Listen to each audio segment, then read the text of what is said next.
Calculus Unit 3, Lesson 6, Tangent Line Approximation and L'Hopital's Rule. So we're going to look at two other applications of a derivative. One, of course, is to find a way to approximate a function by its tangent line. So if you consider a function, any particular function, if you're close to that value, the tangent line close to that value is almost going to be the same value as the function. So instead of having a complicated function, you can use a line, which is a much easier value to find, that approximates it well. So we're basically going to find the tangent line just like we did before. The only difference is that near the particular value that we're talking about, it's going to be a good approximation for that. So it says find the equation of the tangent line to this function at x equals 2 and show that it actually is a good approximation. So if we take the first derivative, that's 2x. When x equals 2, there's a slope of 4 for the tangent line, and the actual value for 2 is 4.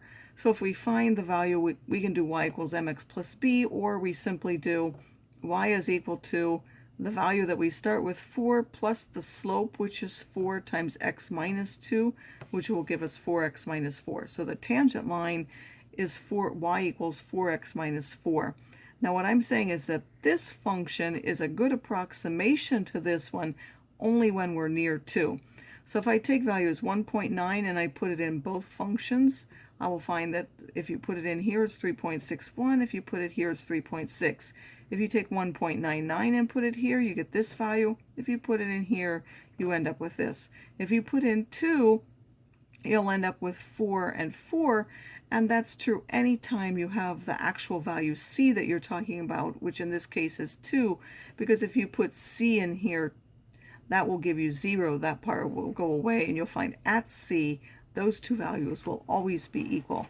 If you go on the other side, say 2.01, you'll find these two values, and at 2.1, you'll find these two, and you can see that that is a good approximation for that function. So again, this line is a good approximation for that quadratic when we're near 2.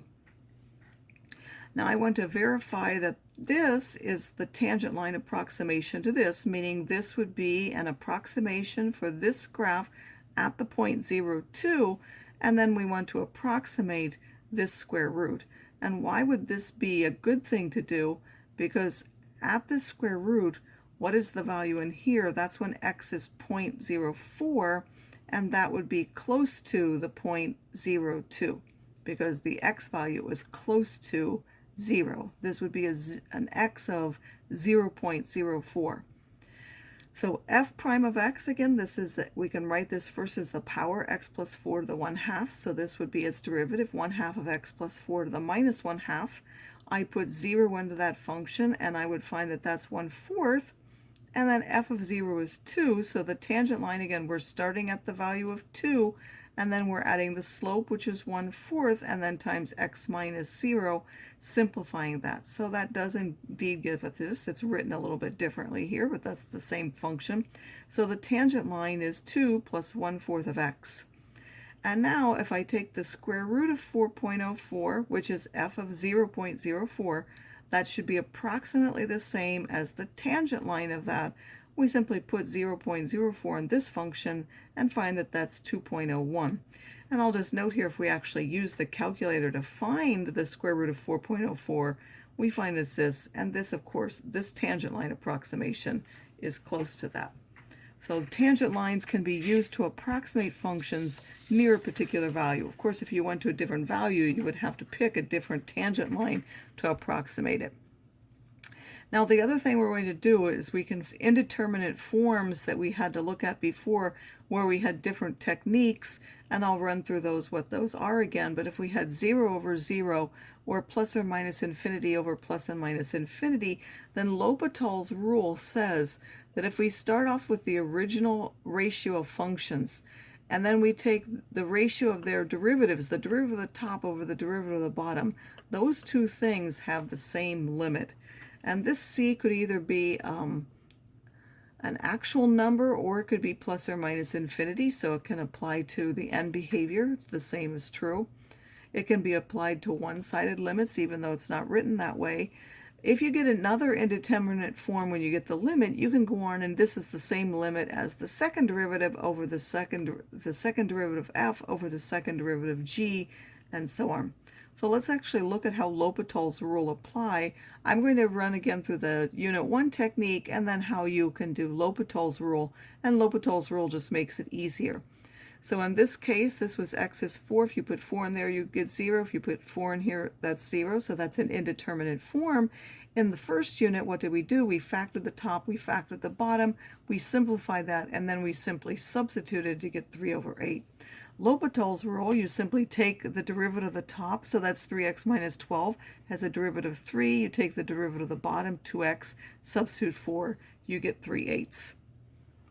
Here's another example. We have the square root of x plus 10 minus 4 over x minus 6. Again, if you put 6 in each one of these, you get 0 over 0. That was in an indeterminate form. In Unit 1, we multiplied by the conjugate of the radical. When simplified that, one of those things canceled, of course. This is x minus 6 and this is x minus 6. So we get 1 over that square root. And then we substitute the 6 and find that's 1/8. If we use L'Hopital's rule, we're simply going to take the derivative of the top. So this is a power by taking that x plus 10 to the 1/2. So we get 1/2 of x plus 10 to the minus 1/2. Of course, that has a derivative 0. This has a derivative of 1. So we get 1 over, I've simply put the 2 in the bottom, 1 over 2, the square root of x plus 2. Now I can substitute 6, and I could have done that here. I didn't have to simplify it this way. And that will give me also 1/8. As an infinity example, if you put it in here, of course, this would give you infinity. This is infinity because that's going to simply get bigger. That's an indeterminate form. Before we did what? We divided the top and the bottom by the biggest power. So you divide this by x squared, this by x squared, this by x squared to give you this. You divide each one of these by x squared to give you this expression. And then as that goes to infinity, we know this goes to 0, this goes to 0, and this goes to 0. So you end up with 5/3. For L'Hopital's rule, just take the derivative. You would get, using the power rule, this would give you 10x minus 3, and this would give you 6x as the derivative. If you put infinity in infinity, you would find that's also an indeterminate form. So just take the derivative again. The derivative of the top is 10, the derivative of the bottom is 6, and you'll find that that is 5/3. Now, unfortunately, L'Hopital's rule does not always apply, so there are some cases where you would not be able to do this, but L'Hopital's rule generally makes it much easier. So one example where it does not apply is this one. If I want that to go to infinity, again, that's an indeterminate form because that's infinity over infinity. If I take the derivative of the top, I get 1. If I take the derivative of the bottom, I get this. And then I can, because that's a negative exponent, I can move that up to the top. And then this is also an indeterminate form, infinity over infinity. So I can take, just like I did up here, I applied L'Hopital's rule again. This, of course, is power functions, so I'm simply taking its derivative, I get 1. And then again, because that's negative, I move it to the bottom. But if you compare, that's exactly what we started with. So L'Hopital's rule brings us back to where we started with. In this particular case, L'Hopital's rule isn't helpful. So instead, we'd have to do what we did in Unit 1, which is, again, to divide by the largest power. I'm showing it here a little bit differently.